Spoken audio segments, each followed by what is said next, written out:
Water moves through landscapes and across the earthscape, primarily through two conditions. Solar radiation, which is going to create evaporation, and through gravity, which is going to then bring that water out of the sky back onto the surface of the earth, or that gravity as well is going to percolate that water into the ground or transfer through what we call overland flow. So think of sheet flow or rivers and creeks. Flow that water downhill to a lake or to an ocean or to a sea body. So for the most part, with solar radiation, we're going to evaporate water out. Approximately 90% of all water that is put into the atmosphere is lifted by evaporation. The other 10% is going to be introduced into the atmosphere through evapotranspiration, which is the plants are respirating, they're breathing, and as they breathe, they're going to create high and low pressure cells, and they're going to draw moisture from the soil through their cell structure and then out into the atmosphere. So that's 10% of the total amount of atmospheric water. But so for the most part, evaporation of large water bodies, our Pacific, Atlantic oceans, the Indian Ocean, the Mediterranean, which are our largest bodies for the most part, that have consistent high temperature solar radiation coming in, is going to then be those locations where most of that 90% is going to get lifted from. So of that 90%, 86% is going to come directly from our oceans. The other 4% is going to come out of every other water body on the surface of the earth. Our Great Lakes, the little lakes in and around Mahoning County, every river across our planet, the cooler water bodies at higher latitudes is going to make up the other. Of that 86% as well, 14% of that is going to come from land. So we're going to evaporate that water out of land masses. All right.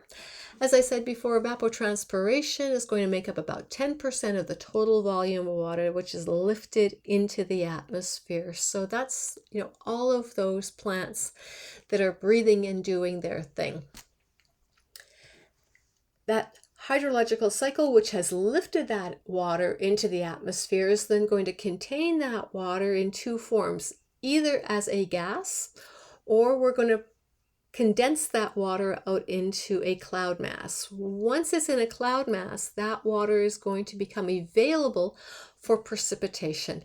And with precipitation, we're going to rain that water out. We can have it fall as snow, sleet, hail, a wintry mix. All of that is going to be then pulled back down to the surface of the earth under gravity. So the amount of that precipitation that gets returned directly to the ocean is about 78%. The remainder, that 23%, is going to fall on a landmass somewhere. So the amount that gets returned to land is about 22%.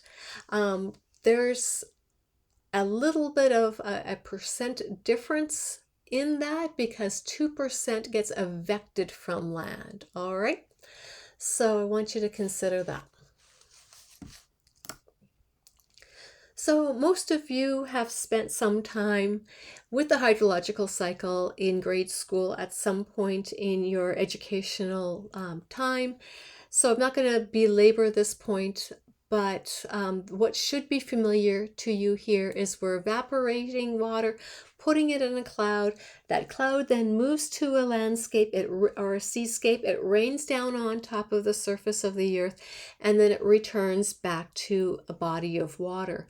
What is not always produced in high school or junior high school when discussing the hydrological cycle is that a lot of that water gets locked up into different environments, and those environments include Snow masses, which may not melt for hundreds and hundreds of years, glacial masses, which will not melt for tens of thousands of years, groundwater, which has a high variety of temporal frameworks from just a couple of hours to thousands and thousands of years. So water that then hits the surface of the earth and percolates into the soil may have that water in situ for thousands and thousands of years. And then finally, the last element that isn't always discussed is that when that water reaches an ocean body, it may circulate through that ocean tens of thousands of years at really deep levels